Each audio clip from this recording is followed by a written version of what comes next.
Going to call the meeting to order and ask you to rise for the Pledge of Allegiance. I pledge allegiance to the flag of the United States of America and to the republic for which it stands, one nation, under God, indivisible, with liberty and justice for all.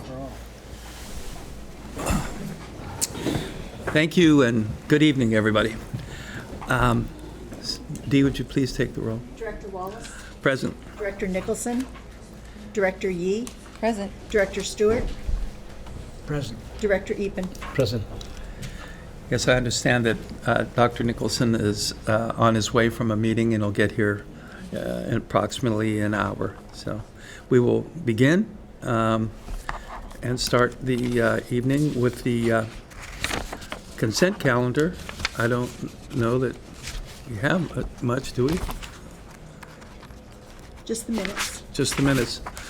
Okay, well, I guess can we just approve the minutes? Yeah, can I have a motion for approval of the minutes of the regular meetings? So moved, Mr. President. Second. Okay, Dee? Director Wallace. Aye? Director Nicholson. Director Yee. Aye. Director Stewart. Aye. Director Eapen. Aye. Okay, Dee, is there any oral communications? There are not. All right, then Dr. Killaroo, good evening. Thank you. So we have two new initial appointments. Dr. Lena Jalota is a medicine critical care intensivist joining the intensivist program, and Cindy Lee is a nurse practitioner that's joining Dr. Ketrapal. Temporary privileges are being asked for Dr. Lena Jalota as well as for Cindy Lee, and Dr. Alan Spira had taken medical leave, and he was asking for temporary privileges as well. No locum tenens, no 30-day extensions. We have waiver requests for Dr. Jennifer Damon for extension of proctorship, Dr. Mark Shu for extension of proctorship, Dr. Leoma Okijwi for extension of proctorship, as well as Dr. Lawrence Tiglow for extension of proctorship. 2-year reappointments, Dr. Mark Avon, Urology, Dr. Omid Azizarad, Critical Care Intensivist, Dr. Rodora Dela Cruz, Pediatrics, Dr. Juan Ha, Hematology Oncology, Dr. Shirley Leong, Pediatrics, Dr. Robert Miller, Physical Medicine and Rehabilitation, Dr. Amy Cecilia Mogul, Intensivist Critical Care, Dr. Trang No, OBGYN, Dr. Kashmir Ragi Singh, Internal Medicine, Dr. David Tay, Nephrology, Tai Hang Tran, Nurse Practitioner for Dr. Lin and Dr. G, Dr. Timothy Choi, Cardiology, Dr. Christopher Waskopoulos, Intensivist Critical Care. 1-year reappointments we have for Dr. Krantia Chanta, General Surgery, Dr. Stephen DeGallen, Cardiology, Dr. Sammy Hong, Pulmonary Medicine, Dr. Rebin Ketrapal, Internal Medicine, Dr. David Larson, Radiation Oncology, and Dr. Dale Minkin, Oral Maxillofacial Surgery. No conditional reappointments, no non-reappointments. Transfer in staff category, we have Dr. Moshir Anwar, Radiation Oncology, going from provisional active to ambulatory, Dr. Mark Avon, Urology, going from active to ambulatory, Dr. Dale Minkin, Oral Maxillofacial Surgery, going from courtesy to ambulatory. Completion of proctorship and advancement in staff category, Dr. Mark Shu, Urology, going from provisional active to active. Extension of proctorship, Dr. Jennifer Damon, Pediatrics, Dr. Mark Shu, Urology, Dr. Leoma Okijwi, OBGYN, and Dr. Lawrence Tiglow, OBGYN. New privilege request, Dr. Shirley Leong, bladder catheterization.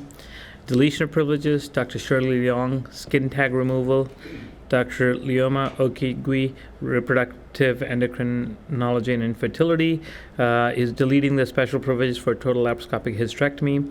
Dr. Lance Tiglow, OBGYN hospitalist, deleting the privilege for total laparoscopic hysterectomy. Conflict of interest statements were updated by Dr. Krantia Chanta, Dr. Mark Avon. There are no leave of absence. Restatement from leave of absence, we have Dr. Alan Spira, emergency medicine. And resignations, we have Dr. Gregory Colburn, Radiation Oncology, Dr. Catherine Dow, Cardiology, Dr. Sukhwinder Sandhu, Gastroenterology, Dr. Nancy Stoll, Family Medicine, and Dr. Almiro Yanga, Internal Medicine Hospitals. All right, well, thank you. Can I have a motion for approval of the credentialing action items? So moved, Mr. President. Second. Okay. Okay, Dee? Director Wallace. Aye? Director Nicholson. Director Yee. Aye. Director Stewart. Aye. Director Epen. Aye. Okay, that motion passes. We'll now move to the presentation. All right. It is my pleasure to introduce to you Dr. Jet Liu. He is going to be speaking tonight on heel pain diagnosis and management. And he just recently joined the Medical Foundation in September, Washington Township Medical Foundation in September of 2019. And so I'll give you a little bit of a background on Dr. Liu. Specializing in foot and ankle surgery, Dr. Jet Liu earned his Doctor of Medicine degree from Paul L. Foster School of Medicine in El Paso, Texas. After completing his residency in orthopedic surgery at Baylor College of Medicine in Houston, Texas, Dr. Liu went on to receive his fellowship in foot and ankle reconstructive surgery at the Cleveland Clinic.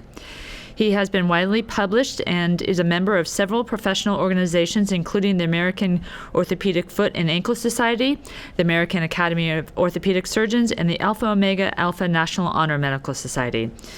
As I mentioned, he joined the Washington Township Medical Foundation in September 2019, expanding the Medical Foundation's orthopedic service lines to include multiple new operative treatments involving the foot and ankle.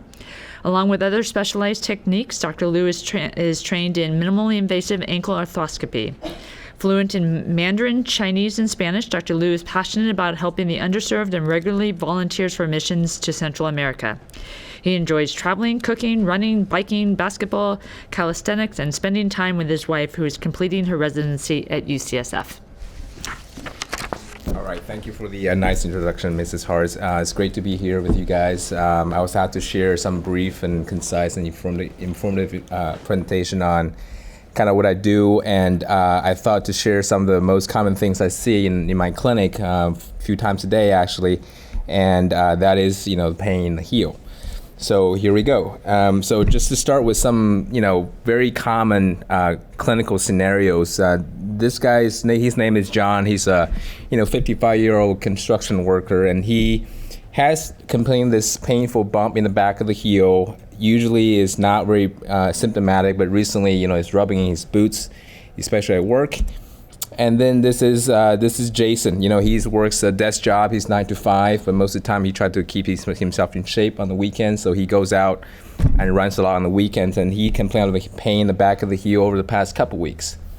And this is a very common scenario that I see. And obviously they come in both with complaint of heel pain, and heel pain. Like I said, is most common symptoms that I see in the clinic.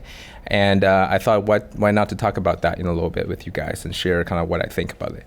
So as you might know, both of these are, the diagnosis is simple. Pain in the heel is where the Achilles is, and this is Achilles tendonitis. Achilles is the largest tendon in our body, and Achilles tendonitis is inflammation of the Achilles tendon. And I think there are two important distinguish. There's two types of it. One is insertional and one is non-insertional, and I'll kind of go into kind of what they mean.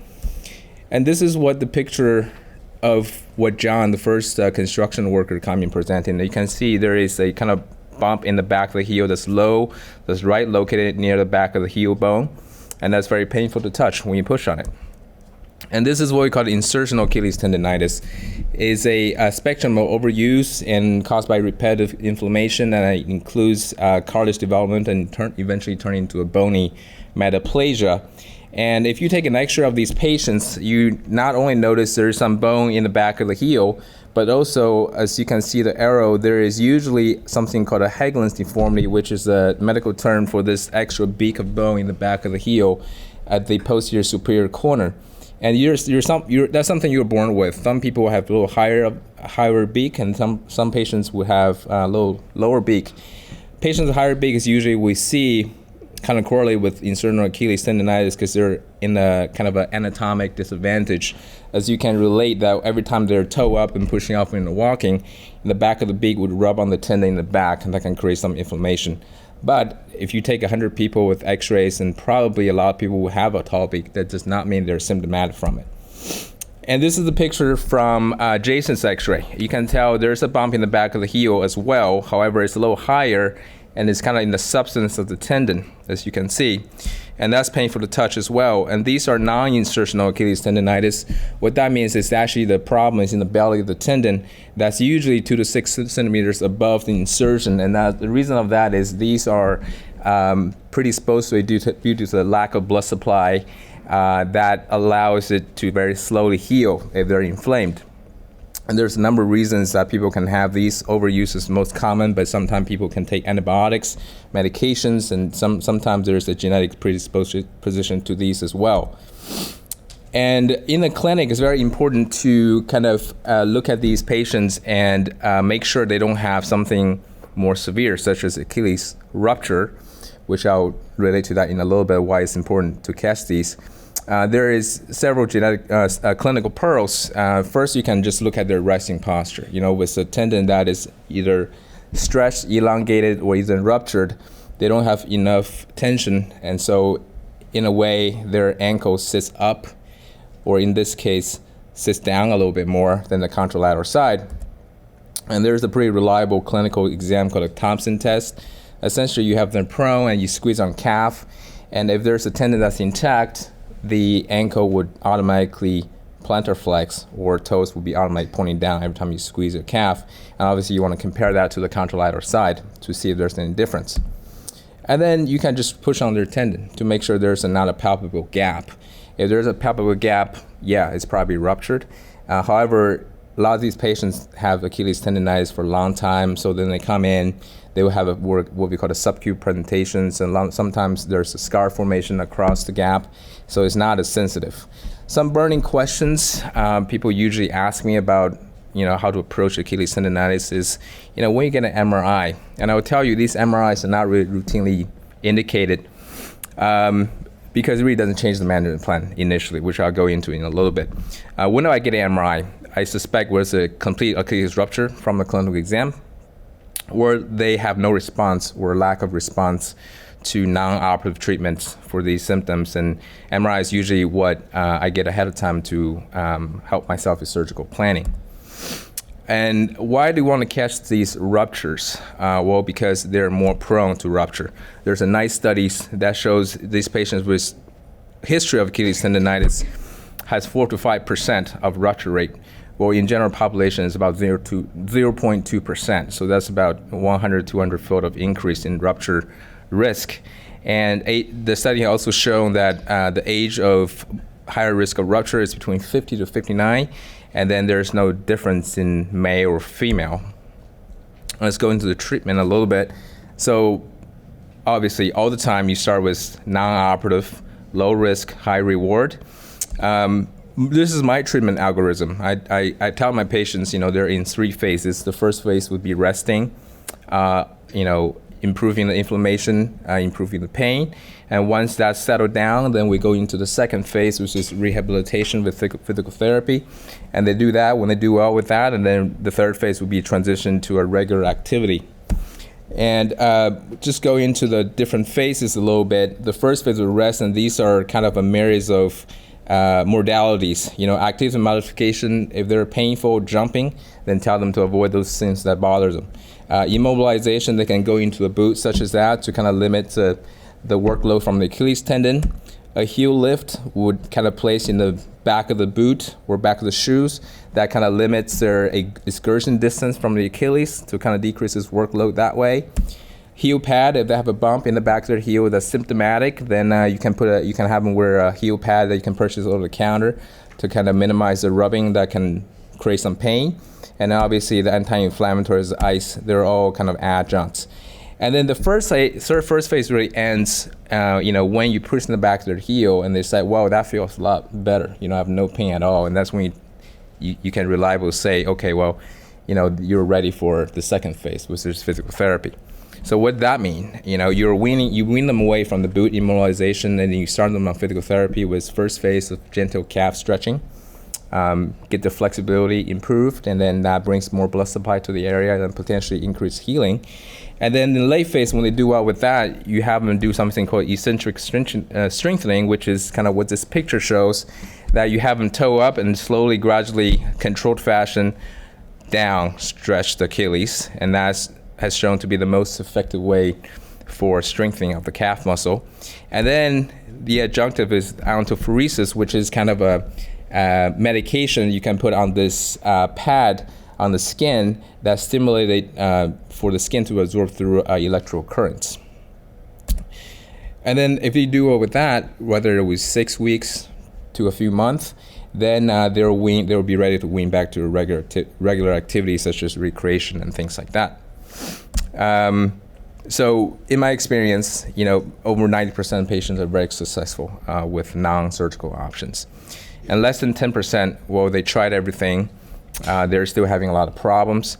Then there's the people that would, we can talk about what we can do to help them further, which is surgical options. Now, the difference between insertional and non-insertional Achilles tendonitis is in place because the surgical options are different, actually. So with insertionals, their problem, as you can imagine, is created by a combination of volume, which is that Hageland's deformity, as well as that insertional, bone spur that's kind of rubbing on their tendon. So with surgery, you have to kind of take care of the mass effect, which means you have to take away the bone spur, as well as the Hageland's deformity, in addition to debriding the tendon.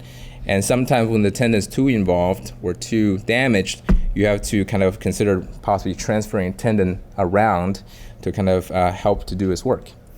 And then if it's non-insertional, it's not really a mass effect, it's more like an overuse / tendon healing issue.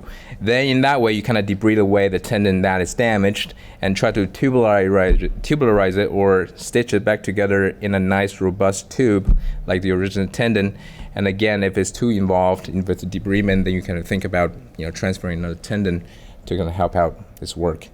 So that's the Achilles tendonitis. Well, there is this gal. She's Alicia. She's your medical assistant in your front office. She does walk a lot every day, and she still comes in and say, Dr. Liu, I have a lot of pain in my heel. Then you ask her, so where's your pain? Instead of the back of the heel, she would tell you my pain is on the bottom of the heel. It feels like there's a needle sticking there every time I put my foot down. And this is the most common problem we face and the most common thing I see in the clinic, which is plantar fasciitis. Some of you might hear that. And plantar fascia is a very thick band of structure that spans from the ball of your foot to the bottom of your heel. And plantar fasciitis is just essentially inflammation of the plantar fascia due to chronic overuse. There's a lot of risk factors you see, but I see this as a spectrum of overuse. And there is some tools, some key points that patient will tell you that kind of sway you to this diagnosis. They will talk about the startup pain. Like this patient here, the first step in the morning is really the painful spot, painful time, because overnight the plantar fascia becomes very rigid, because the natural resting posture of your foot is your toes pointing down. And the first step would be that stretch that really get them. And a lot of time is associated with calf tightness, because calf is connected to the plantar fascia as well. And then some people with flat foot or high arch foot are just predisposed due to the plantar fasciitis from just their alignment issue. And then imaging, this is considered a clinical diagnosis, not an imaging diagnosis. Well, if you do take x-rays of these patients' foot, you see they will have some bone spur in the bottom of their heel. It's kind of where plantar fascia it gets attached to. There's a number of evidence that shows, yes, there's the bone spur, but really that doesn't quite specifically correlate to their plantar fasciitis, as most people who have no symptoms will have this bone spur as well. I really don't get MRIs unless I'm applying for surgery to look at what's going on exactly. Certainly MRI in the early phase of care does not change their treatment plan. So how do we treat these? The first line, again, is non-operative, and I would tell them to stretch from the beginning of the day to the end of the day, and then some more. That's because the idea of the plantar fascia is it's painful when it's stiff and tightened from the overuse. If you loosen it up from stretching, blood supply brings to the area, they will have better healing and lessen pain. So there's two types of stretches. you see they're kind of used interchangeably if you Google, plantar fascia stretching. One is plantar fascia specific, one is Achilles specific. The only difference is the plantar fascia specific stretching involves the toes bending back. So in essence, you're putting the plantar fascia on stretch, where the Achilles stretching, essentially you can just plant your foot on the ground squarely and then lean your body forward. That's the Achilles stretch. Well, any different between the two? The answer is no. There's a good study out there that says that 2 years, there's no difference between the stretching techniques. By the end of the day, the stretching is the most important thing. It doesn't matter how you do it. And then there is a second line of non-surgical options, and these are can be done through physical medicine rehab or physiatry for these chronic plantar fascial symptoms that's not getting better with stretching, and this is FDA approved. These are called extracorporeal shockwave therapy. Is a device you use that can just sense ultrasound to kind of break up some of the stiffness, the scar tissue in that area. And then obviously there is over-the-counter options in terms of arch support. Now, a lot of people comes in with customized arch support, and they're probably $400 to $600, and there is no evidence that they're better than over-the-counter arch support. That is probably $25. In addition, there's heel cup to pat the heel.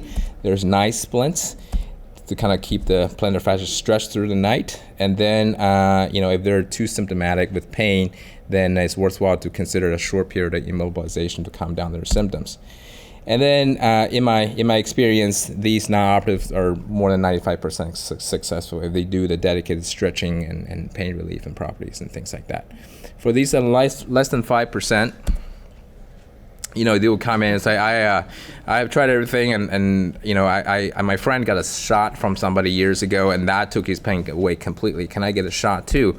And I tell them these sort of shots are, risky. They're not really shown to give you much pain relief for long term, and there are some side effects. They can cause you rupture your plantar fascia completely. That can deform the foot in the long run. And in my experience, when patients get to the shot phase, when they're asking for a shot, they're almost destined to have some surgical operation just because the shot is not really a stopping ground.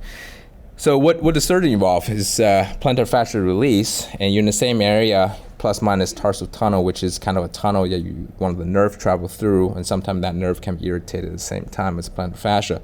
And there are two different techniques. You can do it open, like this picture showed, or you can do endoscopic, which is kind of a newer technique, and the key is there's no difference in the outcome. And the other key would be these surgeries are 50% to 70% successful. So in the world of surgery where nothing is 100% guaranteed, if you tell the patient half the time you're not getting better, it's probably not a good selling point. So I tell them, I will avoid surgery at all times. I would tell you to stretch, once, twice, 3 times, and probably 4 times, because these are not good surgical options.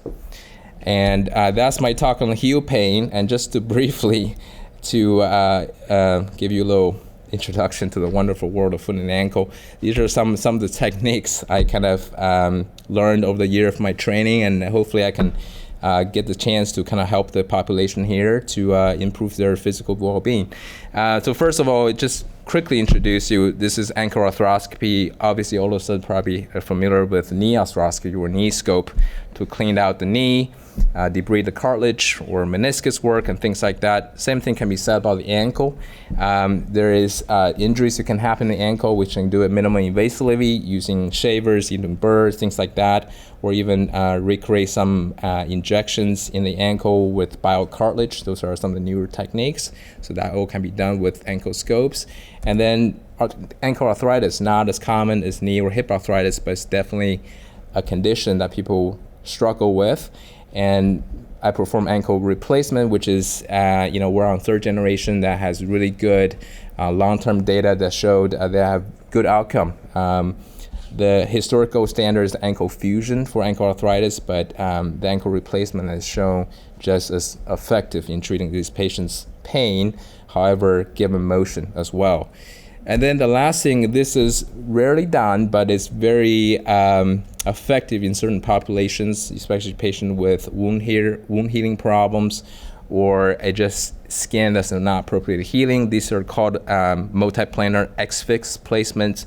And basically you're changing alignment or fixing the alignment of their ankle and foot using external frames that looks medieval but is effective in certain populations.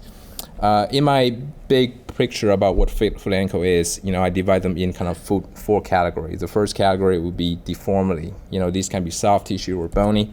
The soft tissue, most commonly, you can have a flat foot, you can have a high arch foot. Very few people actually have a perfectly flat foot. So all of us put our weight a little bit either to the inner side or outer side. Or you can have some old injury or congenital issue where you can have a foot drop, which means you can't really, point your toes up effectively. And we do that through tendon transfers, soft tissue reconstructions that kind of brings, a foot that is, not shaped or having problems into a more improved position. This is an example of a foot drop where you wire the tendon from the inside of your ankle to help with the dorsal flexors, where the muscles that allow you, toes to point up. And then this is a flat foot reconstruction. Somebody with a flat foot, you wire your tendons, do some bony work in the ankle, change the alignment, and get your better alignment, walking posture. And then again, the high arch foot, these are more congenital in nature.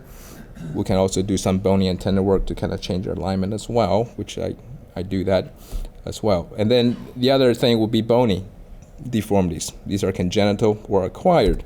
This is an example of somebody with congenital bunion. She's young, she's in her 20s. Obviously, you can see it's very a difficult situation to live in, and you can reconstruct her foot so it's pointing in the right direction. That can also prevent you from getting arthritis in the toes, in the foot, in the ankles in the later stages. And this is acquired. This is kind of a middle, older aged lady with acquired flat foot. You can tell from the picture above, her foot is always swayed completely to her side, her toes pointing out, and obviously she will have a lot of pain, her foot and ankle whenever she walks, and you can do a reconstruction where you restore her alignment underneath her. And the second condition is degeneration, arthritis. It can happen anywhere in the foot, anywhere in the body, forefoot, midfoot, hindfoot. This is something forefoot, this is the big toe arthritis. You can tell that there's no space left there, and you can do a fusion procedure to kind of minimize their pain. Midfoot, same thing. You have an arthritis in midfoot. You can fuse different joints that improve their pain. Hindfoot too. Again, the ankle and subtalar joint, which is the joint below the ankle, can become arthritic, and you can do a procedure that can change their alignment or minimize their pain. And then this is an ankle fusion example, which is arthritis of the ankle joint. And this is a gold standard actually historically, because people have done well despite the fact that you're fusing their ankle. But they essentially, you tell them to do sacrificing motion, which they have little of to begin with, to trade off for pain improvement. And this is an example of ankle replacement. On the left side, there is like I mentioned, there's good evidence that show that this is just as a good option as ankle fusion. So I do those procedures as well. And then thirdly, any kind of sports/traumatic injuries, whether it's from chronic ankle sprains, instability, you can reconstruct their tendons on the outer side to give you a little bit more stability of the ankle whenever they walk. They can break their tendons, rupture their tendon, Achilles tendon. You do repair with reconstruction. You can have a cartilage injury from your ankle, and that's kind of when the ankle scope procedure comes in, where you can debride, you can do some reconstructive work there. Obviously, broken bones, bread and butter with orthopedics in general. And the Lisfranc is kind of a more sporting, more specific to the ankle. It's commonly missed, but it's very debilitating and devastating injury to the foot. Lisfranc is a ligament that connects the first and second toe, so prevent them from splaying out. And that ligament can be ruptured from certain injuries. You can see the first and second toe here on the left picture has a gap in between. And if you don't do anything, that will be very devastating to the entire foot in the future. And that's a reconstruction on the right to kind of make sure everything is healed up. And then lastly, there is a lot of salvage revision procedures. Again, foot and ankle is more exposed to infections in certain populations, or Charcot arthropathy, which is kind of a spectrum of peripheral neuropathy where they don't feel their foot and ankle, and overall they develop this repetitive trauma resulting in kind of collapse of the entire foot and ankle. I do the reconstruction for that. And then obviously patients who had previous fractures that wasn't either fixed right or didn't heal at all, that requires revision surgeries, I'll be more than happy to take care of them as well. So that would include my presentation. These are references, and I really thank you for this opportunity to come and speak to you guys. I would take any questions that you can. Thank you, Dr. Liu. Any questions? Anyone? Hope I didn't go over. Great presentation. Eh? Thank you. Learned a lot. Thank you. Thank you. Thank you. All right. Okay, we're going to move on to the Service League report. Good evening, Ruth. Thank you. Good evening. The Service League, so just a couple items for you this month. Last month, in the month of February, I attended the Volunteer Leadership Conference held in Newport Beach. It was a good conference to go and meet with other volunteers, volunteer directors, presidents, et cetera, and to see what was occurring throughout the state of California.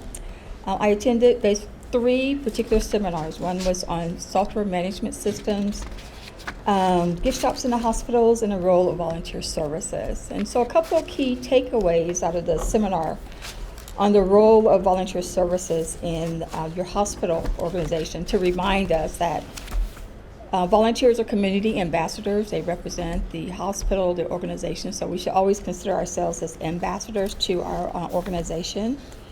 And volunteers should never lose sight of why we do what we do. Volunteers should always stay focused true north, and that means always keep your mind on the vision of your hospital or your organization. And volunteers should be compassionate, be resilient, and stay out of the noise. So just come in, do our volunteer jobs, and say goodbye. And then also in the month of February, we had our annual business luncheon. I thank all of you for attending, that were able to make it out. And during that time, at the annual luncheon, we presented Years of Service Award pins to a number of ladies. Our big focal point of the day was to present the 65th Years of Service pin to Laura Pisagno. And that was nice. I think she enjoyed that, and she was awarded and took pictures and gave her a bouquet of flowers. And last but not least, we also had our nomination for the new board. So I was re-elected, so I'll be here serving for one more additional year. And that's my report. Thank you very much. Okay, Doctor? Thank you. We have a total of 591 physicians on the medical staff right now, 360 of which are outsourced. All right, All Kimberly? right, why don't we start with the calendar?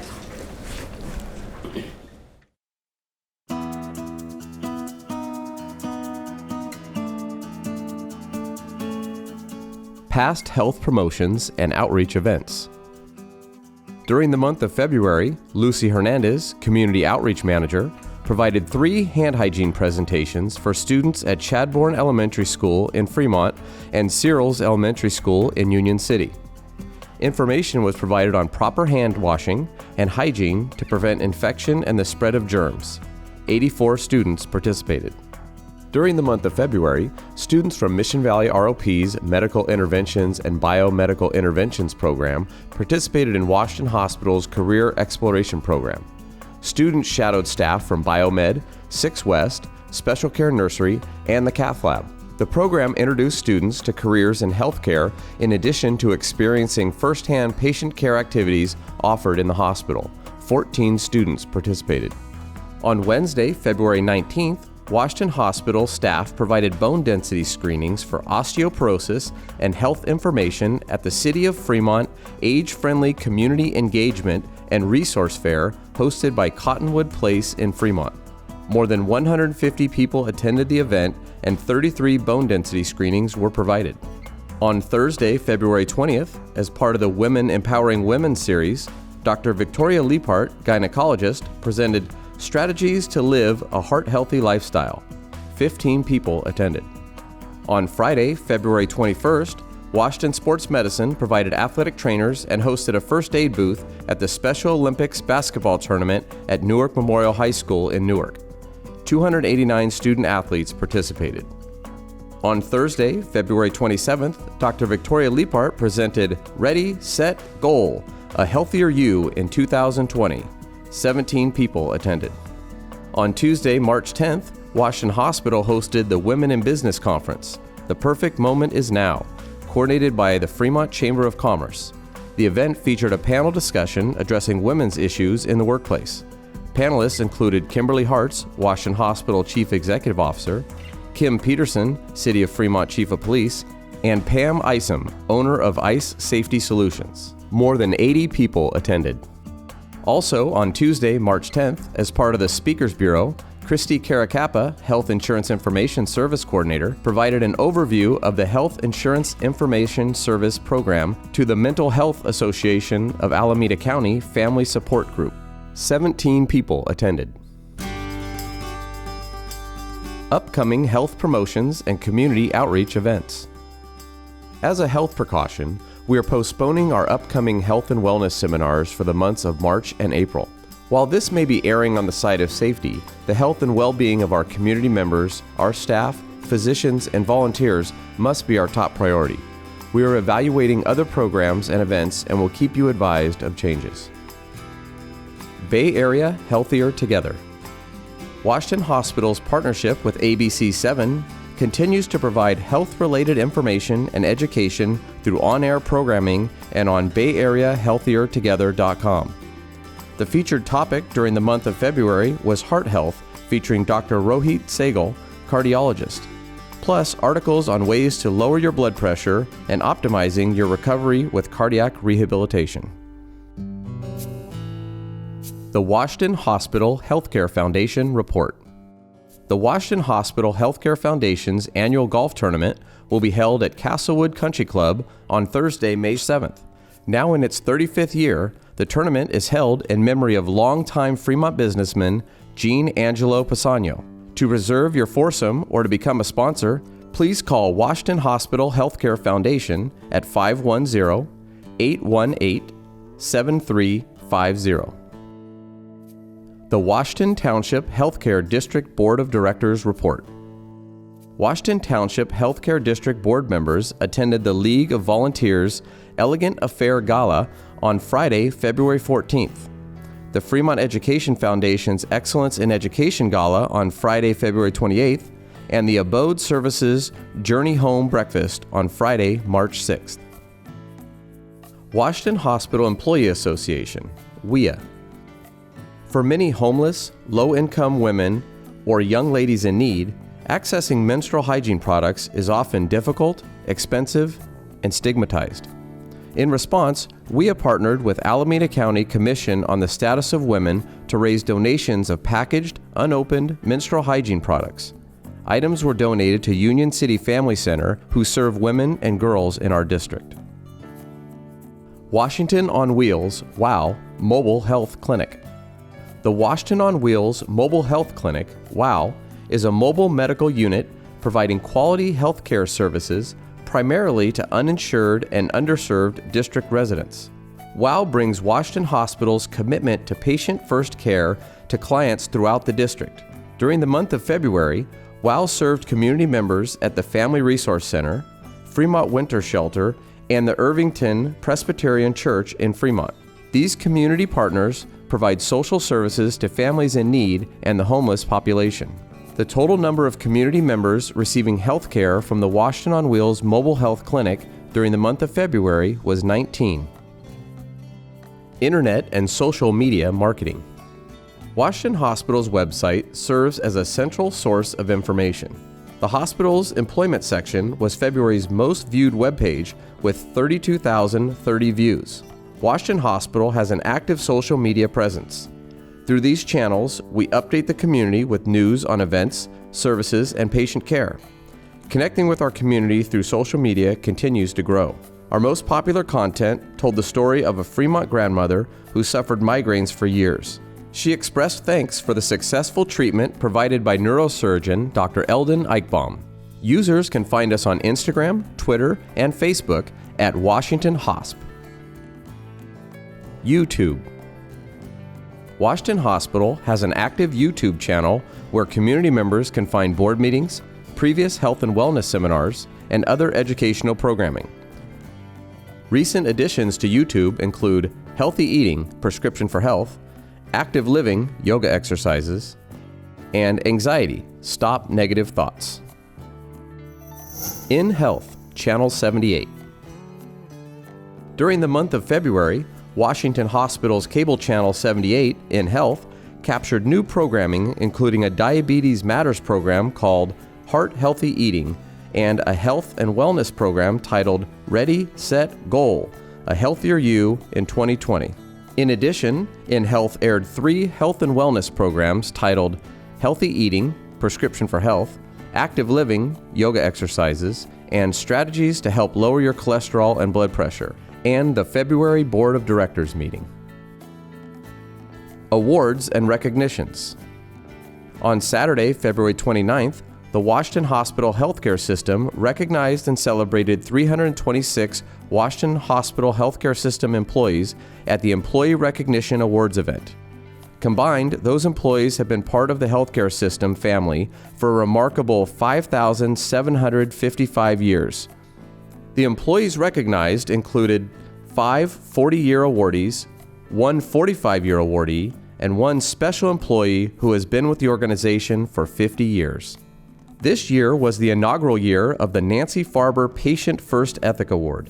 This award recognizes someone who has gone above and beyond in adhering to our commitment to always putting the needs of our patients first.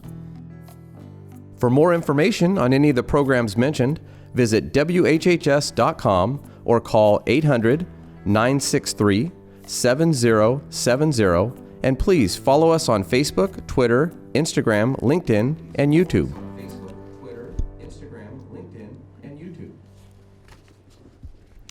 All right, 2 things. I first want to introduce you to the March Employee of the Month. That's Nilu Bhatt. She's the lead clinical lab scientist, and give you a little bit of an overview of her. She starts with, who could have known that a lunch date with your brother could change the course of your career? So in 1995, Nilu came to Washington Hospital to have lunch with her brother, who was working as a pharmacist. She commented on what a nice hospital it was, and based on her training in India, he suggested that she apply for a job as a phlebotomist. A short time later, she began working in the lab. Though she was raised in Uganda, Nilu will tell you she grew up at Washington Hospital. Her career transitioned from phlebotomist to lab technician, per diem clinical lab scientist, graveyard CLS, and now she's the lead clinical lab scientist. Nilu feels appreciative of the Washington Hospital Career Ladder program that helped her seek another degree in biological science from California State University, East Bay. Her manager, Director of Laboratory Services, Garth Huberty, says, Nilu consistently exceeds the expectations of her job. She does whatever is necessary to make sure a task is completed correctly and on time, even if that means calling in on weekends to offer advice and guidance. Nilu has the ability to anticipate problems and take the necessary steps to prevent them from occurring. Nilu thoroughly enjoys her work and sometimes feels like a detective. She and the laboratory team work with clues to help determine a diagnosis and ultimately a course of treatment. Though they have very little direct patient contact, the patient-first ethic prevails throughout the laboratory. She says, quote, making sure we get timely, accurate results is our priority every day. The job of a clinical lab scientist can sometimes be stressful, and coworkers often wonder how Nilu is able to maintain a positive disposition. She begins her day with a combination of yoga and meditation, and that helps her keep a calm outlook and a smile on her face. Her positive demeanor and excellent work make Nilu a perfect choice for Employee of the Month for the month of March. And just one other thing that I would like to just make a few comments on, and that's the coronavirus. I think you heard in the calendar that we did cancel our health and wellness classes for March and for April. And I know that there's a lot of concern in our community about the coronavirus, and just want to touch on a few of the things that the healthcare system is doing.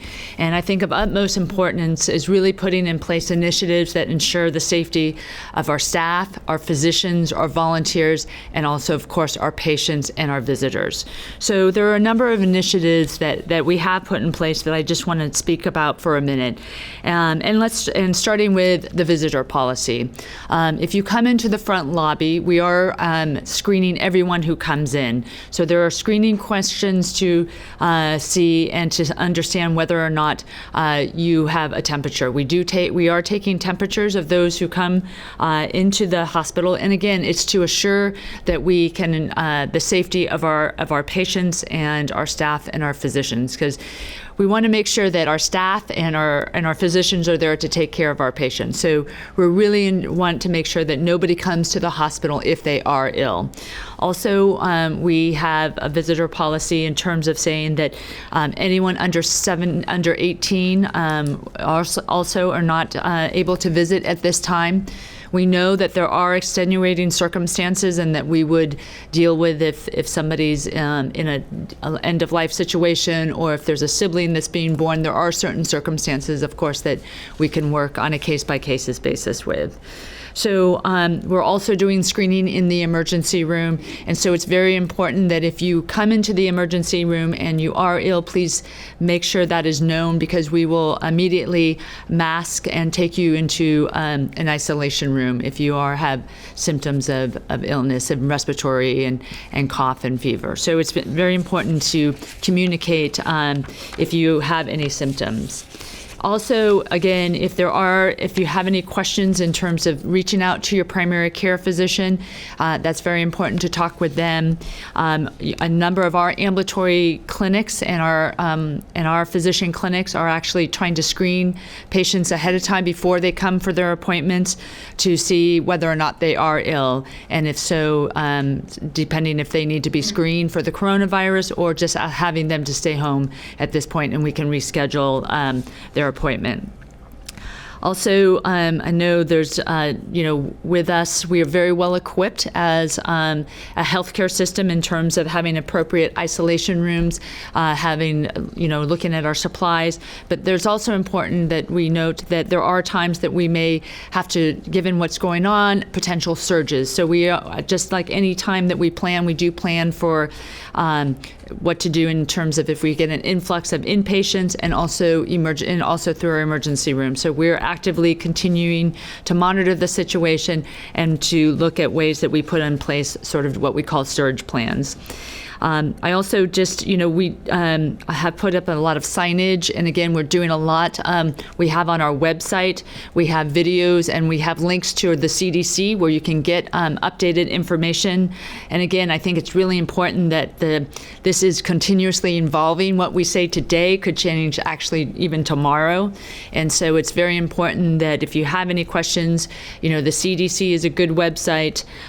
Also, we have some of our doctors, Dr. Diane Martin, I know she is presented here, our infectious disease physician. She is doing a couple of videos that we will be posting in terms of how to care for yourself and ensure good hand washing and steps that can take to ensure hopefully the spread, to diminish the spread of potentially the coronavirus.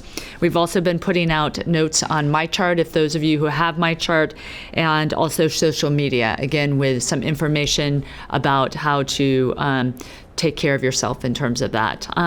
So, as a healthcare system, we have a record of planning for infectious diseases. This is things that we have dealt with in the past, and so we are a community resource. We want to be a community resource and ensure that everyone in this community knows we are here for you in terms of if you have any illness, whether it's flu-like symptoms or whether it's other pieces. We have been taking steps to ensure that all of our patients are safe, along with our staff and our volunteers and our physicians. Any questions? No Okay. questions. Go ahead. Thank you. All right, I guess we're going to now move on to the lien report. Yes, this evening we have Felipe Villanueva, and he is going to present an overview of the continuous improvement in perioperative services. And so let me just give you a little bit of information about Felipe. In this role, he assumes responsibility for all patient care activities while providing leadership and direction to all perioperative departments, which are comprised of the OR, short stay, PACU, and endoscopy. With over 15 years of clinical and leadership experience, he understands the positive impact of healthy work environments on staff satisfaction, retention, improved patient outcomes, and organizational performance. A nursing graduate of Pacific Union College in Angwin, California, he earned his Master's of Science degree in nursing with an emphasis on healthcare leadership from University of California, San Francisco. Good evening, everyone. I don't know which one to look at, but it's my first time reporting, so bear with me. A little nervous. So, all right. So perioperative services, as mentioned, is comprised of multiple departments, including pre-op testing, pre-op holding, the operating room, endoscopy, PACU, and short stay unit. In fiscal year 19, the operating room performed 4,558 cases. This represents a 7% increase from 2018, where we performed 4,249 procedures. In 2017, Lean was introduced with an initial focus on education and several workshops. This focus shifted in 2019 when we started looking at capability development and management systems. So where we are now, our daily management system has been instrumental in empowering our staff. Our daily management really focused on how well prepared we are for each surgery. We review information on staffing, supplies, and equipment. Any issues related to these elements were discussed and addressed. Our daily management system also focused on problem solving. Staff were engaged in identifying issues and solutions through opportunity cards and coaching by leadership. This is a picture of our everyday morning huddle that happens in our frontline board, which provides a snapshot of our daily operations, key communication, and recognition. The picture below is a picture of our department charge nurses and leaders. We would meet every day to review cases for the following day, and at least once a week we would review cases that are a week out. The goal for our weekly and daily management system is to identify any potential issues and address them before the day of surgery. Here is an example of an opportunity card that was submitted and worked on by our staff. Several of our orthopedic trays were reported to be extremely heavy. So we validated their weight and we found out that these trays weighed more than 25 pounds. So the Associate for the Advancement of Medical Instrumentation, or AMI, and the International Association of Healthcare Central Service Material Management System both recommend a weight limit of no more than 25 pounds for containerized instruments. So not only handling trays can potentially lead to staff injuries, we were not following the recommended guidelines.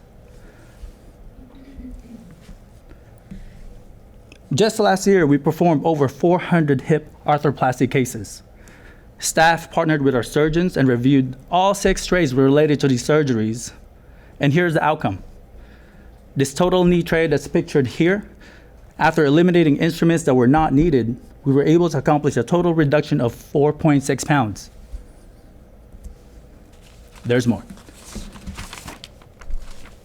We achieved additional reduction from other trays that we looked at. One tray, the Zimmer tray, we eliminated about 27 pounds of unnecessary instruments. All in all, the 6 trays that were reviewed, 47 pounds were removed from all 6 trays. So we did the math. We completed a total of 444 total hip arthroplasty cases last year. 46 pounds of weight reduction equated to an excess of 20,000 pounds of instruments that the OR did not have to carry, and that instruments that our SBD staff did not have to clean and re-sterilize. Here's additional examples of improvement work done by our staff. In pre-op testing, variation in time required for admitting and assessing our patients caused not only indirect delays in the OR, but also delays for the patient. Our staff was able to standardize our workflow in pre-op testing by streamlining the patient flow and eliminating duplication of efforts. The picture that you see above are zones, representing standardization of their workflow. Another issue we had was information, and information forms were located in multiple areas of pre-op testing. causing unnecessary stress and effort just to retrieve information and documents. Our staff developed a centrally located binder that streamlined the time and, again, improved the overall flow of patient and information. In endoscopy, which is part of the OR, our walls are not made out of rubber, they don't expand, and the space is extremely tight to fit supplies, equipment, and personnel. Our staff was able to create space by right-sizing supply power levels. The picture below, from 2 full carts, we were able to consolidate into one and allow this cart to be relocated. The removal of 2 big carts allowed us to move the anesthesia machine further out of the room, which then gave space for personnel to move around the room. Future Periop work, so what's our next project that we're working on? We want to continue focusing on delivering the highest level of service through efficient processes for management of OR-related supplies. We actually have an upcoming project to redesign our core supply room, including power levels and inventory management system. At the current state, we have about 14 supply carts in the OR. Each of these carts takes about an hour to be inventoried and supplies to be reordered. With this project, I hope to reduce auditing and reordering of supplies to less than 1 minute by using a Kanban system. Full disclosure, we were able to implement several improvement ideas from the staff that we did not measure or take a picture of. From our initial mindset, we see a problem, we would fix it. If there's an opportunity to make things better, we would do it. So definitely as part of our future work, I would definitely take a lot more pictures. To conclude, the lean management system continues to evolve. Our initial focus was awareness and application of lean tools. Our current focus is developing systems for key processes and developing capabilities of our staff. This is leading to incremental daily improvements that add up to significant impact. While we are seeing physical changes in our physical work environment and how we work, what's equally important, which is sometimes difficult to capture in a picture or measurement, is how the mindset of our staff is evolving. They're realizing how much impact they have just by giving them a voice, empowering them to become problem solvers. Thank you. Congratulations. That was really well done. Thank you. Yeah. Questions? Okay, go ahead. We're going to move on All right. to the quality Yes, report. now we have Mary Boron. She's going to present the quality dashboard for the quarter ending December 2019. Thank you. Good evening. So I will be going over our quarterly report for quarter ending 12/19. We're going to start in with the infection prevention indicators, starting off with MRSA that's identified in the blood within 2 days after being admitted to the hospital. We did not have any cases of those for the last 3 months of 2019, which puts us below the benchmark of the National Healthcare Network from CDC. As you know, we've continued to focus on reducing C. difficile here in the hospital. We've put in a lot of interventions and efforts and really worked across the hospital with multiple disciplines and looking at everything from how we prescribe our antibiotics, how we wash our hands, even how we test the stool of patients who possibly could have C. diff. And we have continued to sustain that now for the fourth quarter, which puts us at a 0.69 standardized infection ratio, which is better than most hospitals of our size and type. So that is good news for us. And we're going to continue to focus on looking at especially antimicrobial stewardship and testing, because those were our 2 areas of focus before that we think made a big impact here to reduce C. diff. Our central line associated bloodstream infections, the standardized infection ratio is at 1.7. So as you can see, we are higher than average for a hospital of our size and type than we should be predicted. There's a couple things with this. I just want to go through the cases. There's 3 cases. 2 were in critical care and 1 was in med surg. The 2 in critical care, unfortunately, it was one of the patients had coded, and when a patient's coding and you need to get access to vessels to give medication and to perform a code, you have to find any access you can get. And they had to go into a higher risk location in the femoral area. That area is higher risk for becoming contaminated. It was done under an emergent process, and we like to get those lines out within 24 hours because they are an increased risk. On this one, we went a little bit past it, weren't able to find another access point, and so unfortunately the patient did have what is a common risk factor to it and developed a central line infection. But I want to talk a little bit about what we're going to be doing with some nursing sensitive indicators in the hospital that are above the benchmark, such as this one with CLABSI. I think because we're a magnet hospital, we're very lucky to have a shared governance model. And that's really a model of nursing practice that focuses on implementing evidence-based guidelines. And it provides a structure in the hospital where nurses can come together with all disciplines across the hospital, physicians, nurses, and respiratory therapy, any type of discipline, especially infection control, participates in our shared governance model. So we're going to utilize that model related to our clinical practice councils and shared governance and our quality council to have that structure where we can come together and look at these cases specifically and do root cause analysis, which is what we've been doing, and that's how we kind of came up with these possible causes for the central line associated bloodstream infections. But we take it a step further. What shared governance is really good at doing is finding new ways to improve care. So they come together, they look at the best research, they look at the best products, they work across with all disciplines, and in this case, especially critical care intensivist, us in infection control, and look and see what could we do to change our practice and take a bundle approach for it. So that's what we will be doing. Infection control will be going and continuing to go to clinical council, and that's probably where a lot of this work will be done to see what improvements we can make to reduce this, because we obviously recognize that, well, it's three too many. It's going to be the same approach with catheter-associated urinary tract infections because, as you can see, we have a sustained increase across here. This is, again, higher than the standard infection ratio at 2.3. This is also 3 is the number of infections. It's a very similar process because it's a line that is inside the patient that is high risk for becoming contaminated, and that pathogen gets into the blood. So whether it become from the urinary source or what you saw before, which is the central line, we need to be taking the same approach to reducing this. So we're also going to be continuing to use the shared governance model and structure, and it's going to be very similar to the same team. And they've already done a lot of work.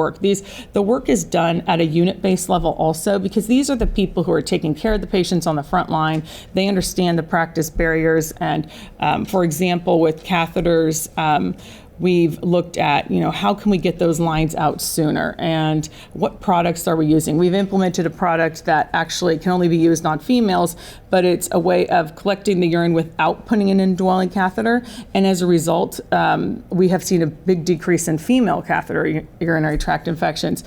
In fact, all these cases are males, these 3, unfortunately. So they will be looking at standardizing products there, and hopefully we'll continue to see that decrease. So we are taking a bundled approach and meeting to make sure that we can bring these rates down.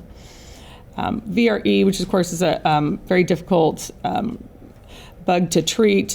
We did have one VRE, and what happens is the way that the data is collected is it's because it goes into the blood. This was actually one of the critical care patients that we had, so we have to take it as a separate also hospital-acquired VRE infection, but it is part of the CLABSI.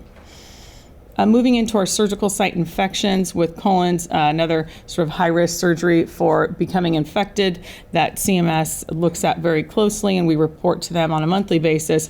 We've continued to really do well here, and this is 0, which puts us below the national average. Very similar to abdominal hysterectomy, we did have one case which the volume was low, so it put us right just about average for the hysterectomy. So we do have nursing sensitive indicators that are not related to infection prevention, and just to go over those, they're focused on, if patients are in the hospital, there are most patients are at high risk for falling and can become injured, and we look at really what are we doing to prevent falls, so it's very important to look at this data closely. This particular case, fall with injury, we're right at just about the same as the national average. This case actually was a difficult case where the patient was confused and had some issues with alcohol use, and they did their best as they were shifting the patient off the gurney, but he did fall and did not sustain any injury to the head or anything, but it was to the limb. And so what they do is they do a root cause analysis and say, what could we have done differently to possibly prevent this, even though it's one injury out of all those patient days that you see in there, 12,028. And they huddle, and they do use the same model through shared governance to share this data and look similar to the process and model that I was discussing earlier with the collapsing and the cavity. Same with hospital-acquired pressure ulcers, slightly above the benchmark here. The team is working with one of the new directors, and wound care and nursing is working and really looking at products, beds. So are we using the best beds? Should we review that product use?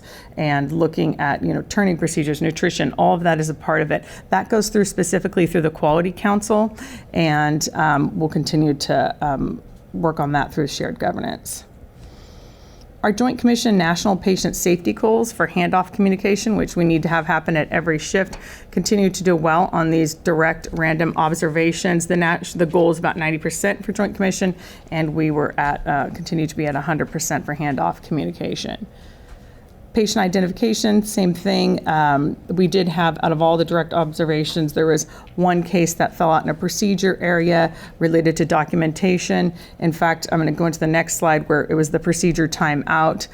It was the same case, and that is just one case out of all of the procedure timeouts. And both of these, the director in that area actually huddles with the team, goes over the incident, and then they do some education to improve understanding of the process and make sure that people sign off and have competency there. So that happened in both of those.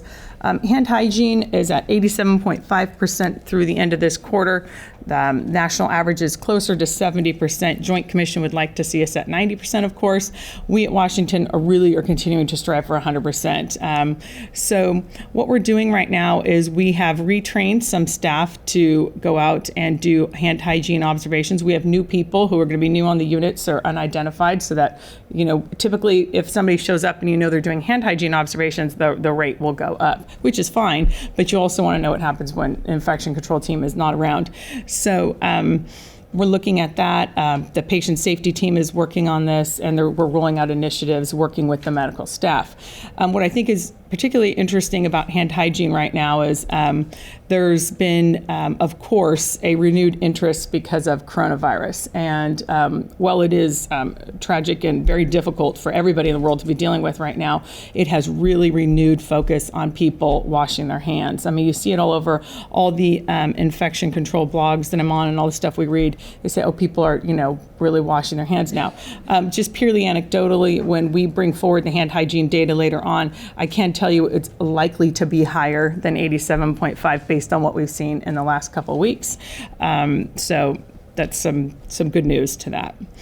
Moving into our readmission rates. So overall with readmissions, we are continuing to have an overall steering team that looks at transitional care in the hospital and how we help patients get from one phase of care to the next. And we are also having a monthly meeting. It's co-chaired by myself and Dr. Halimi, our ED director. And we meet monthly and go over with all the cases that came back readmitted and by disease state to try and see what improvements we can make. So we're continuing to do that. Pneumonia just a little bit above the CMS national benchmark. We were at 17.9%, which is 12 cases out of 67 returning within 30 days.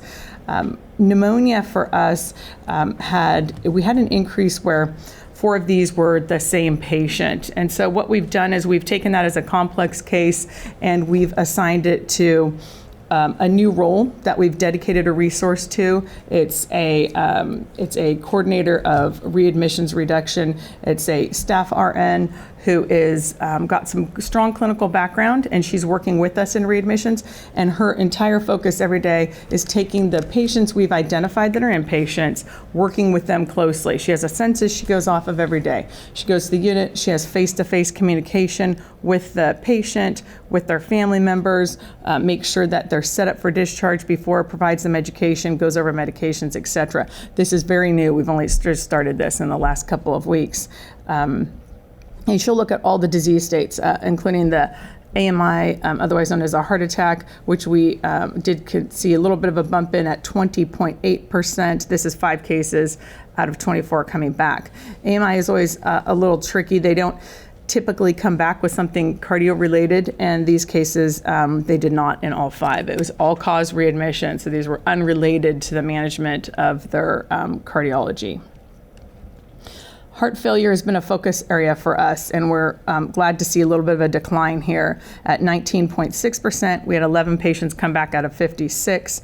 That is putting us 2 full percent below the national benchmark. This is actually a lot of work reflected in to even bring it down by 2%. I think one of the key things we've noticed with the heart failure patients is they need a lot of post-discharge support.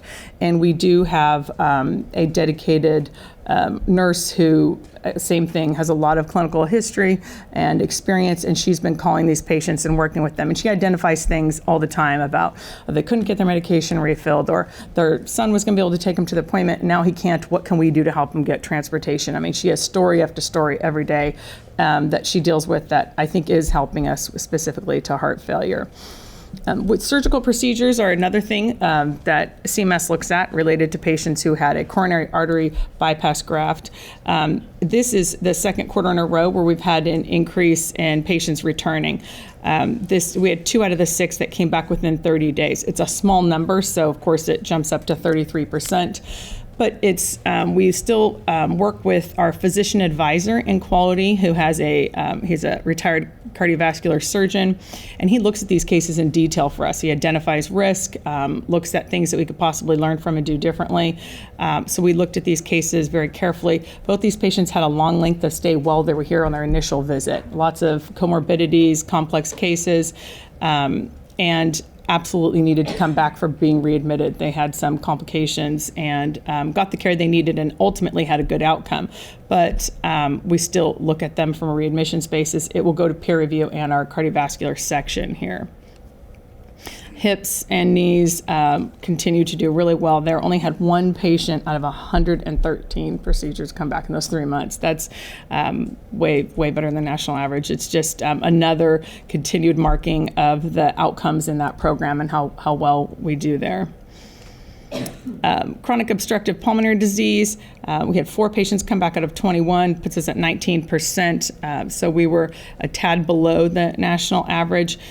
Some of these patients are the same patients that we deal with heart failure. So it's been good to be able to offer them the same support while we're dealing with their heart failure issues. The respiratory therapy team here is very good about getting in and doing education with these patients while they're admitted, and they've been following up and helping us a lot in the readmissions team to help these patients manage their care afterwards also. Thank you. Are there any questions? Thank you, Mary.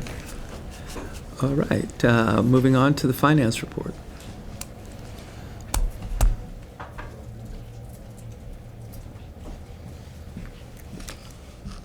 Okay, good evening. Tonight we'll be taking a look at Washington Hospital's operational and financial results for January. Looking at our operating indicators, average daily census patient days really off of budget for the month by about 7.2%. Again, we're not seeing the pulmonary and respiratory admissions that we normally see this time of year, and it's really showing in our census numbers. Admissions for the month were off by 20 at 1,030. Patient days were off by 380 at 4,920. And our average length of stay, 0.37 below budget at 4.68. And again, that's a reflection of those flu cases and pulmonary cases that tend to stay a lot longer than a surgery case, for instance.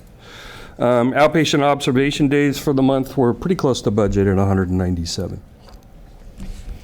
Looking at utilization, case mix index for the month came in a little higher than expected at 1.431. We had 12 more deliveries than budgeted at 133.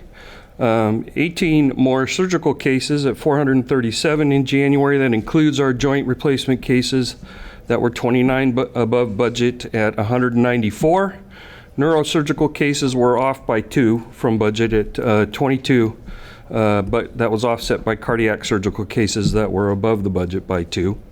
Cath lab procedures for the month came in 25 below budget at 331. And our outpatient visits, pretty close to budget, just off by 77 visits at 8,127. Emergency room was busy in January. We saw 5,005 emergency room visits. That was 442 more than we expected.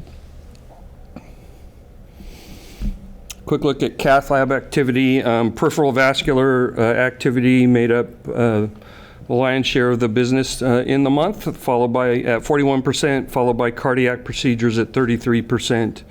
Non-vascular interventional radiology and neurointerventional radiology made up the other 26% for the month. Looking at productivity, our productive FTEs came in 11.7 below the budget at 1318.6.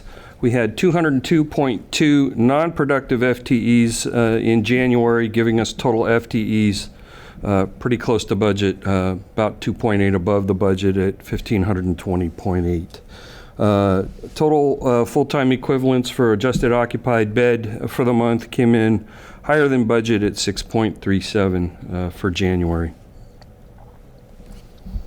Moving into the financials, as always, we'll look at our Governmental Accounting Standards Board presentation first.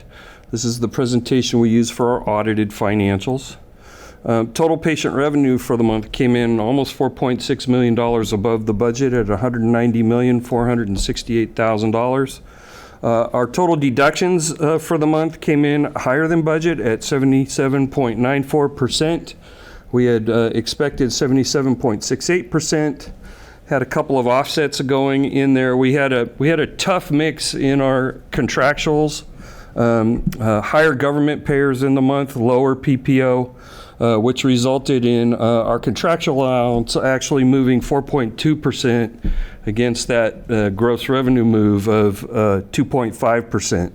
So we ended up writing down about 76.58% on our contractuals. We'd expected 75.31. However, our provision for bad debt and charity was lower in the month, and that resulted in a net pickup of about $1,808,000 for the month.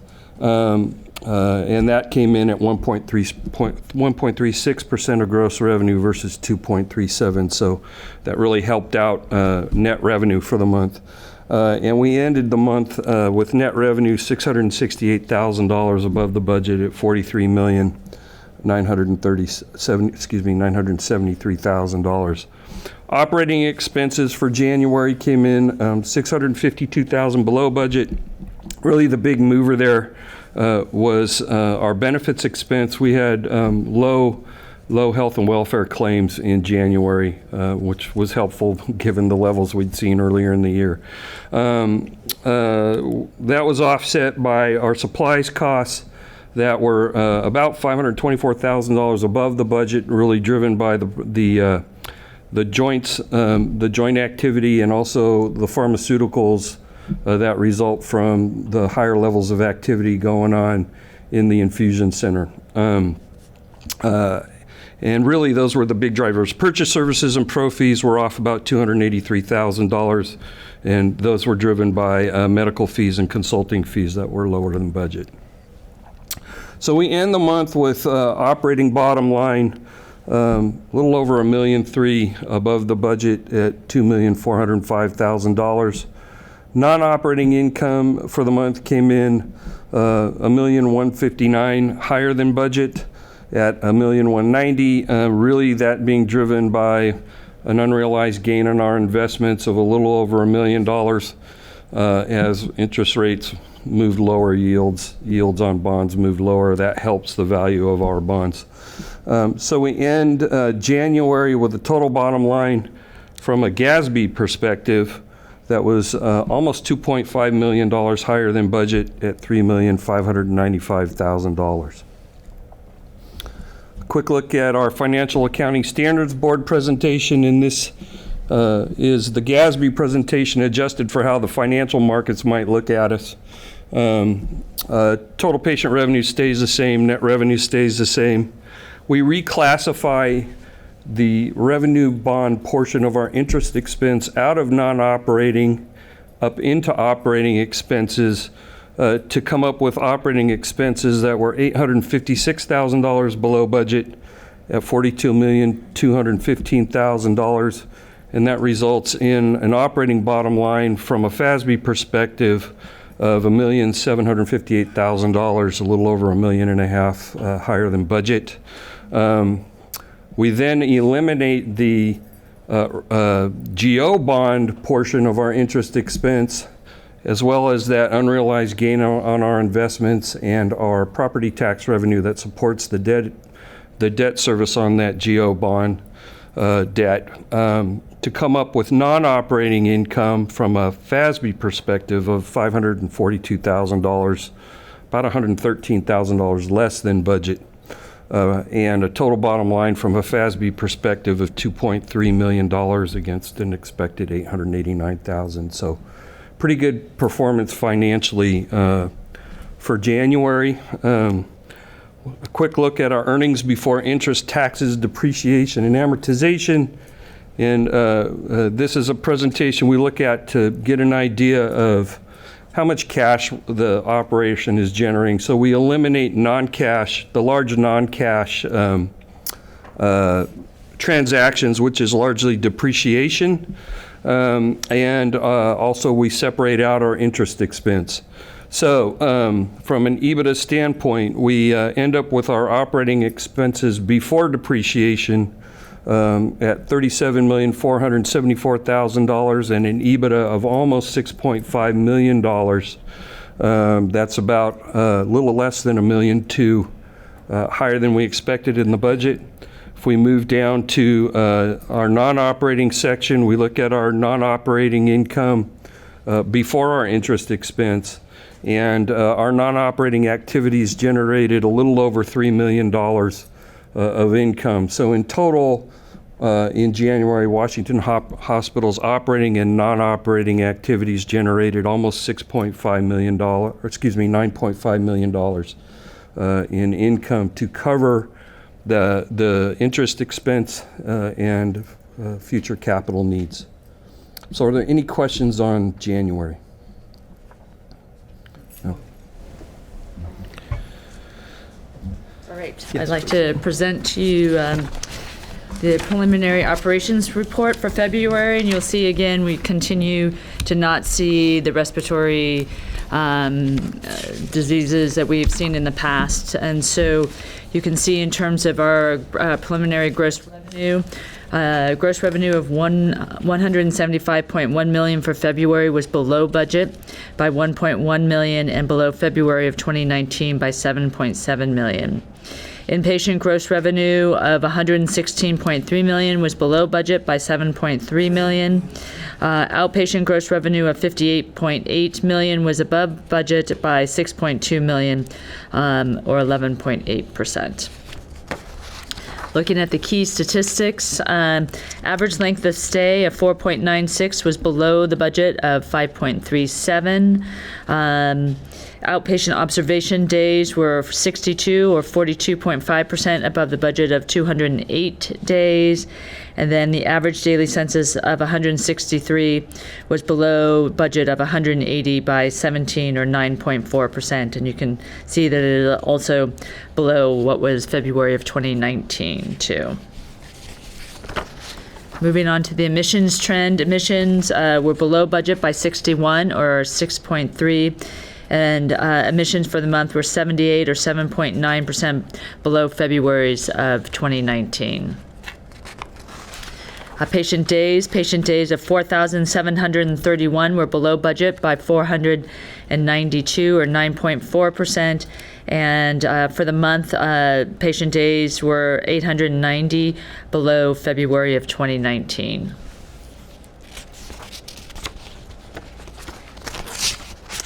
The surgical trend, total surgical cases in February of 375 were above budget by 10 or 2.7%. Surgical cases were 14 or 3.9% above February of 2019. Inpatient surgeries were 3 above budget at 217 and 9 above the February 2019 volume. Outpatient surgeries were 7, 4.6% above budget at 158 and 5 above from compared to February of 2019. So our surgical volume's still been up there. If you now go to break down in terms of the surgical activity, neurosurgical procedures were below budget by 4 or 16.7%. General surgical procedures were below budget by 2. Our cardiac surgical procedures were above budget by 3, and our joint replacement surgeries continue to be strong and were above budget by 13 or 8.4%. Moving on to the cath lab. Our cath lab procedures for February of 349 were 1 or 0.3% below budget and 10 or 2.8% below February of 2019. Our inpatient cath lab procedures were below budget by 6 or 3% at 192 and 13 or 6.3% below February 2019. Also, our outpatient cath lab procedures were above budget by 5, 3.3%, and above the prior year by 3 or 1.9%. And you can see on the next slide the cath lab activity broken down. Peripheral vascular procedures were below budget by 19 or 13.1%, and 21 or 14.3% below the same period last year. Our cardiac procedures were below budget by 4, 3.1%, and basically the same as February of 2019. Our neurointerventional radiology procedures were below budget by 4, 57%, and 8 below February of 2019 volume. And then non-vascular interventional radiology procedures did well. They were above budget by 26 or 38.8%, and 19 or 25.7% above the February of 2019 volume. Looking at deliveries, for this month were down. We're at 112, which were below budget by 10 or 8.2%. And they were just 1 below February of 2019. Looking at our non-ER outpatient trend, you can continue to see an increase in budget or compared to budget for non-ER outpatient. In terms of non-emergency outpatient visits of 7,729 were above budget by 261 or 3.5%. These visits were also above February of 2019 by 517 or 7.2%. In terms of the areas that were above budget, lab visits were above budget by 133 or 4.8%. Cardiac rehab visits were above budget by 55 or 8%. Infusion visits were above budget by 52 or 15.5%, and then rehab visits were above budget by 48 or 58.8%. Emergency room visits continue to be above budget. The visits of 4,482 were above budget by 302 or 7.2%, and also above the same period last year by 261 or 6.2%. Now, just in terms of the breakdown of the total gross revenue, as mentioned, we have a variance of 0.6% on our total gross revenue. You can see that this is driven by our cath lab procedures that were below budget by 1, and our cath lab revenue was down by 1.8 million. We're doing a little bit more of a deeper dive, but some of the more advanced acute cases did not happen in this month in the cath lab, which is looking at why the revenue is down by 13.3%. Our inpatient days were below budget by 492 or 9.4%, driving room and board revenue down by 1.7 million. Our deliveries were below budget by 10, driving birthing center revenue down by 413,000. Our surgical cases were above budget by 10, driving surgical revenue down by 352, but about 1%. Also, we feel in terms of that, it's also with the mix of the cases that we saw in terms of surgical cases. Emergency room visits were above budget by 302, driving emergency room revenue up by 639,000.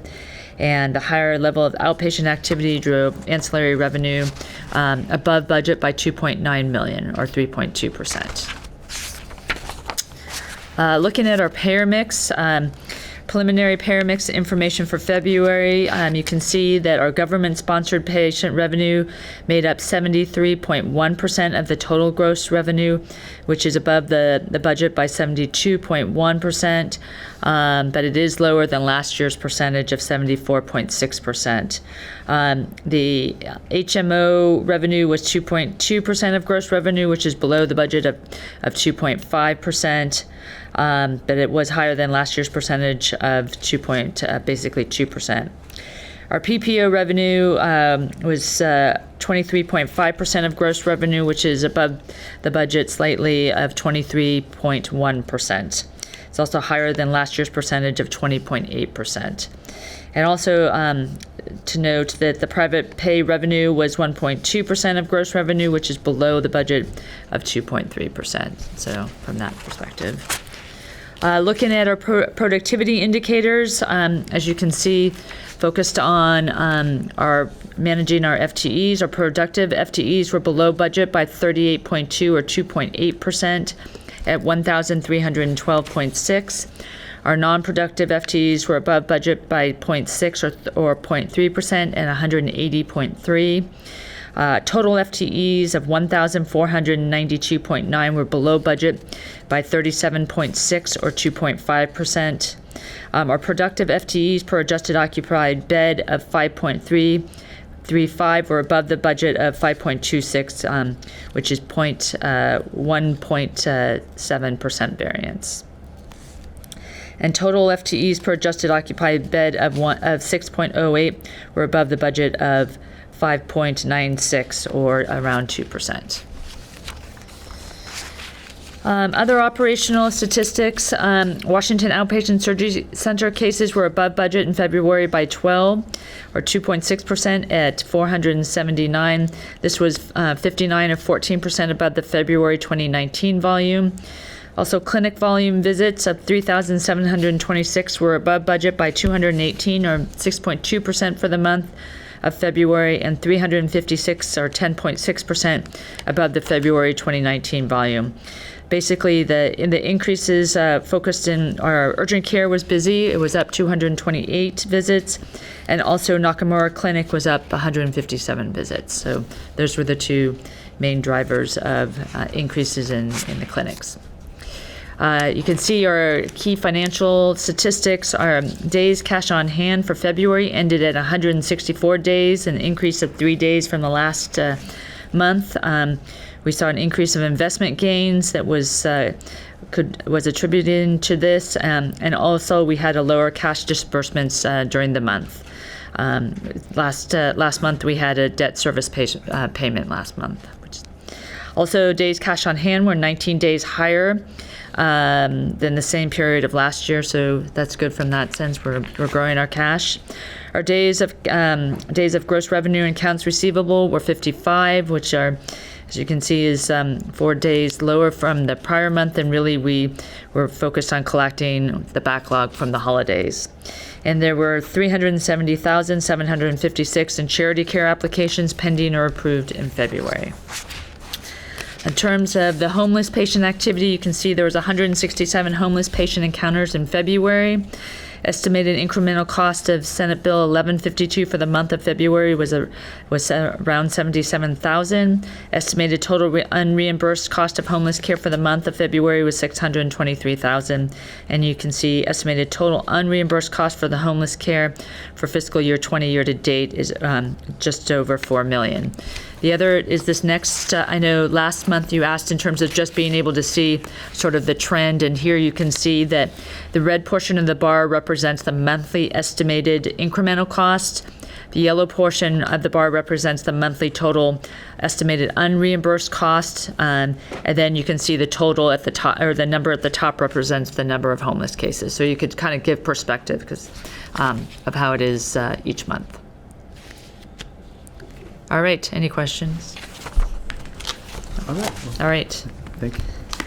I see there's no action items for this evening. correct. Any other announcements? No that other you'd like to announcements. make? Okay, well, at this point, we are going to adjourn into a closed session. Thank you.